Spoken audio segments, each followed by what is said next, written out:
siguro to. Masarap talaga ng cake ng Purple Yam. Kaya gusto ko talaga magtrabaho dito.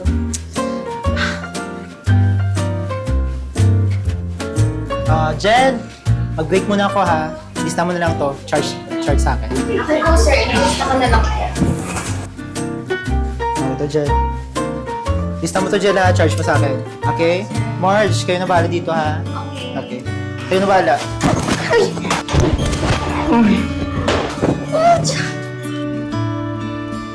Ano ba yan, miss? Dahan-dahan naman. Alam mo, kuya, sorry, di ko sa...